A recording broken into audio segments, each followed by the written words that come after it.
Welcome back, Wolfpack Vrolas here, and this is going to be a battle with, well, you can kind of put that one together. Don't mess with Shuckle, guys, as we go into this battle. So, the Landorus Togekiss, is this going to be like some kind of HAX combo? Like, as long as you're, you can run with somewhat meta Pokemon, as long as you're not being just, like, stale meta.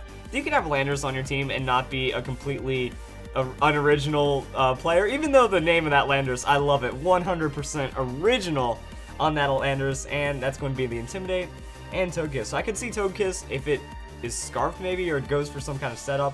That could be pretty nice. And the Tornadus, oh my goodness. That's broken right there. That is a, oh my, wow, the opponent is on point. I gotta say, the opponent, that's brilliant right there. So Tornadus, yeah, I was like, wait, that's a Tornadus, you don't see that. Apparently it gets roleplay, did not know that. That's going to be Thunderbolt from the Raichu, and that's going to be, oh, the paralysis right there. Okay, so much stuff is happening. I'm gonna actually hit rewind. So we're gonna wait and like have the turn reset because a lot of really great things just kind of played out right there. So here's the thing about Tornadus. It has Prankster, and it has a very fast Prankster. By using Roleplay, what it's doing is it's stealing the Intimidate ability. Now it is giving up its Prankster ability. That's good to counter out Landorus in a way. That you're going to be able to have that priority to remove or to reduce both of your opponent's attacks. So you can kind of take their ability against them, or if they don't have any Intimidate, now you have Prankster Taunt, now you have Prankster Tailwind potential, now you have a lot of really good things, and then you convert into a strong special attacker. So that's really good.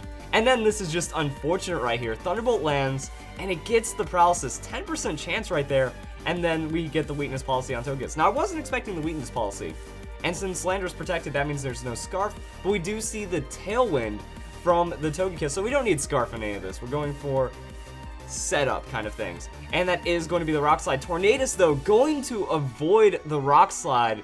Very unfortunate right there. Raichu has the Air Balloon pop, but it goes for the Encore, so it now gets the outspeed because that Tailwind. Encore locks down that Tailwind, and then Heat Wave is actually going to land both times, so opponent's getting a double hit right there, and it's going to burn the Landorus.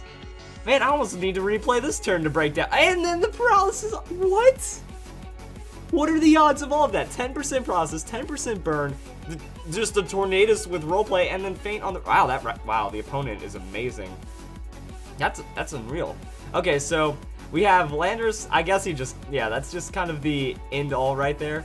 So it looks like Togekiss didn't really have an opportunity to do too much this battle. It was just kind of explode, get that off the field, and try to go for it. But the Intimidate, cutting down the damage, not finishing off Raichu. The Rock Slide miss onto Tornadus means we're not going to get that clear out, and just the Heat Wave.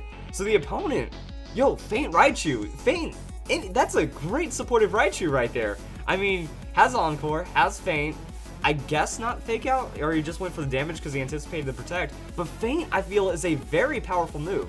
That you pretty much say, this Pokemon doesn't get to protect this turn, and then you get to do whatever you want. So Talonflame Elise comes in with the Brave Bird, going to try to salvage it on the Tornadus, and Tornadus does go down, so that means the Heat Wave isn't going to work. But yeah, like, the Feint's so good, because you make sure that damage lands. Tornadus does have the Heat Wave, Scizor does go for the Swords Dance.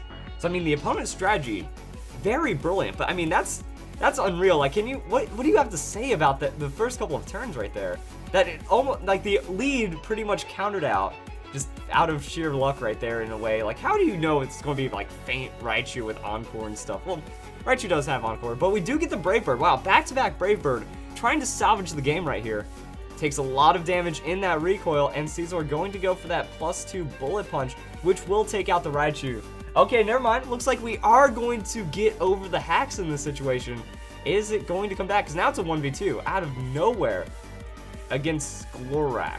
Oh.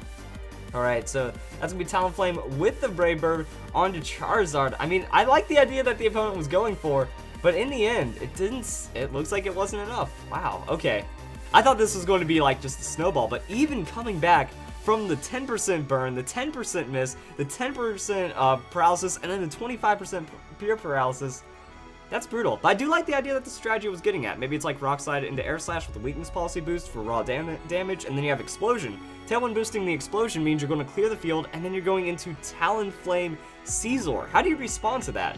As you can see, pretty well, that you just go bullet, like you set the Swords Dance Bullet Punch, Brave Bird Bullet Punch combo is going to clean the field really well. So if you guys enjoyed the video, that's just a crazy battle. I hope you all get ready for some more Fan Fridays.